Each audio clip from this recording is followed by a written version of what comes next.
6/8/2026 રોજ વાગરા બાર મેમ્બર્સ એટલે કે બધા વકીલોએ કોર્ટથી અલગા રહી એક ઠરાવ કરેલ છે, જે ઠરાવ નામદાર ગુજરાત હાઈકોર્ટ દ્વારા 2002/2026ના એક પરિપત્રનો અમલ 1/8/2026ના રોજથી કરવામાં આવેલ છે અને એ પરિપત્રના અમલ કરતા વકીલોને તથા કોર્ટમાં આવતા અસીલોને ઘણી જ તકલીફદાયક છે અને જેનો કોઈ તાત્કાલિક નિર્ણય ન લેવામાં આવે ત્યાં સુધી વાગરા બારે અચોક્કસ મુદત સુધી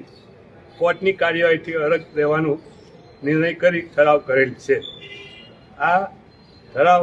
એટલે કે આ પરિપત્રના વિરોધમાં કરેલો છે અને તે વકીલશ્રીઓને પડતી મુશ્કેલીઓ જેવી કે નામદાર ગુજરાત હાઈકોર્ટ દ્વારા રજૂ કરવામાં આવેલ અમુક જ ચોક્કસ ટાઈપના જ પેપર વાપરવા, ચોક્કસ જ ટાઈપના ફોન્ટ્સથી ટાઈપ કરવું અને જે તાલુકા લેવલે ખાસ કરીને ઘણી જ મુશ્કેલીદાયક છે, કારણ કે કોર્ટના બહાર કોઈ પણ ટાઈપ કરનારાઓ હોતા નથી. વકીલો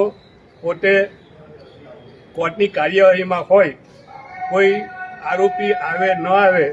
તેની અરજીઓ પણ કોર્ટ સ્વીકારતી નથી અને એ ન સ્વીકારવાનું કારણ આ હાઈકોર્ટના આદેશ મુજબ છે. બીજું કે કોર્ટની જે કાર્યવાહી ચાલુ હોય તે દરમિયાન કોઈ આરોપી કે કોઈ પક્ષકાર આવે અને તેને કોઈ અરજી આપવી હોય તો તેને ટાઈપ કરીને જ આપવી. બીજું કે કોઈ પણ અરજીને લિખિતમાં આપવી નહીં, ફક્ત સહેજ પેનથી કરવાની રહેશે એવું આ ચોક્કસ આદેશ કરવામાં આવેલ છે, જે ઘણો જ મુશ્કેલદાયક છે અને તેના વિરોધમાં